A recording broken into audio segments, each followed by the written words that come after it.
So, how much chaga do you need per unit volume of water? Know that some of the studies that have been done on this fungus that looked at its anti-cancer capability utilized as little as 1 cubic centimeter per liter of water. That is essentially a 1/15 of a tablespoon per quart of water, to give you an understanding of how little is necessary for this fungus to make a very active beverage, active in the sense of medicinal potency. Most people that write about this particular fungus, these are the authors that are well versed in using it, recommend 1 to 2 tablespoons per liter of water. So I have in the center the amount that I use per liter of water, remembering that a quart and a liter are roughly equivalent, and there's a tablespoon there so that you can understand a scale that's involved. The problem, of course, is that the chaga fungus comes as a large piece, and people are often putting the entire sclerotium in a pot of water because they may have the mistaken belief that it's hard to reduce and make small. So I'm going to show you a couple of methods that I use to get this fungus ground down small so you can understand just how easy it is. One of the easiest ways to reduce chaga in size is to simply use a kitchen knife on a wooden cutting board so that we expose more surface area to the solvent. You'll notice that any type of serrated knife works really well, and that can be even a small handheld saw or a larger knife that you may own. And if we hold it firmly, we can cut off small pieces of the spongy interior quite easily without a lot of force. And now we're opening up all of the carbohydrates to our hot water that we're decocting this fungus in. Now I want you to see how easy it is to cut chaga with just a normal kitchen knife. Just sawing down through it,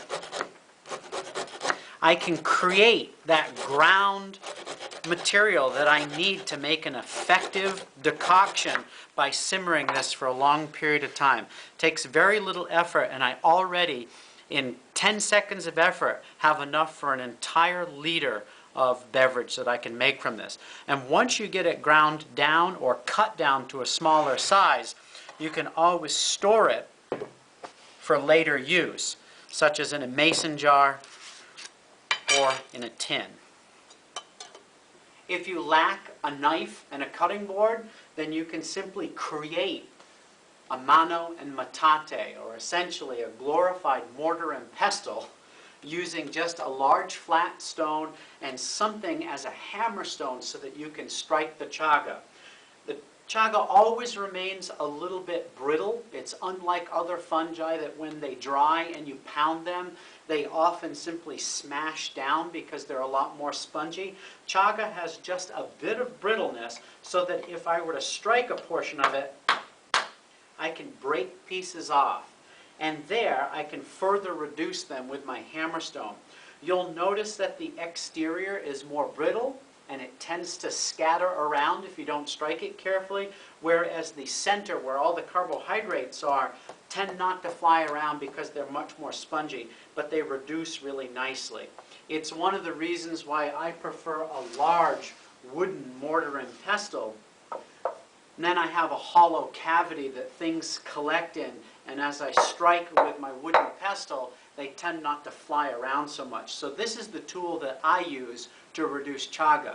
But it's extremely easy to make this tool out of things that you can gather from your landscape or that you can simply take from the drawers of your kitchen. So to recap quickly why it's important that we prepare chaga fungus correctly. A, we will use it up more quickly, which means we have to return to the forest to gather more. Remember, we have a lot of people on this planet that we need to share the resources with, and it's important that we take that extra time to use things as long as we can. B, the flavors that are presented by the terpenes are more harsh than those that are presented by the carbohydrates on the interior.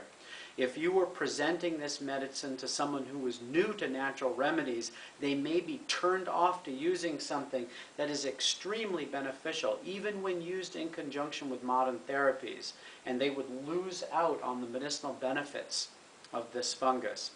And C, the immune stimulating and highest antioxidant portion of the fungus is on the interior. And if we don't break this down and open it up, we simply never get those advantages.